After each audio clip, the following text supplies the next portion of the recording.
ઇકોનોમીમાં અવારનવાર એક સવાલ પૂછાતો હોય છે કે રેમિટન્સ કોને કહેવાય, અને એવો સવાલ પૂછાતો હોય છે કે નીચે આપેલા દેશોને રેમિટન્સ પ્રમાણે વધુથી ઓછા પ્રમાણે ક્રમમાં ગોઠવો, તો રેમિટન્સ કહેવાય કોને? તો જ્યારે કોઈ પણ દેશનો નાગરિક બીજા દેશમાં જાય અને ત્યાં આવક કરે અને પોતાના મૂળ દેશમાં રિટર્ન મોકલે તો એવા નાણાંને આપણે રેમિટન્સ કહીએ છીએ. તો આમાં જ્યારે તમને એમ પૂછે કે નીચે આપેલા દેશોને ક્રમમાં ગોઠવો, કોને વધુ રેમિટન્સ મળે અને કોને ઓછું મળે, તો એક લોજિકલ સવાલ છે કે જે દેશની વસ્તી વધુ હશે તો બની શકે કે એના નાગરિકોને ત્યાં આગળ રોજગારી કદાચ ઓછી મળી શકતી હોય તો એ બીજા દેશમાં રોજગારી માટે સ્થળાંતર કરે. તો દુનિયામાં સૌથી વધુ વસ્તી કોની છે? ભારત અને ચીનની. તો એટલું યાદ રાખજો, ભારત અને ચીનને રેમિટન્સ વધુ જ મળતું હશે, પણ ચીનને ઓવરટેક મારી દીધું છે. ભારત અત્યારમાં દુનિયામાં સૌથી વધુ વસ્તી ધરાવતો દેશ છે. તો આમ બોલીએ ભારત અને ચીનમાં લોકો કેવા છે? મેક્સિમમ લોકો રહે છે. તો ભારતનું સૌથી વધુ રેમિટન્સ મળે છે, ત્યારબાદ મેક્સિકોને મળે છે અને ત્યારબાદ ચીનને મળે છે. અને અંદાજિત ભારતનું રેમિટન્સ છેલ્લા વર્ષોમાં કેટલું મળે છે? 100 અબજ યુએસડી ડોલર કરતાં વધુ જ મળે છે. આ ડેટા એક તમે આંકડો યાદ રાખજો.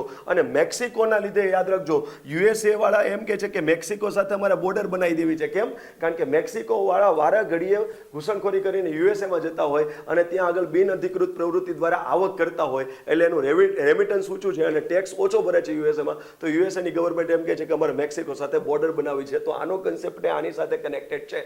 GK short.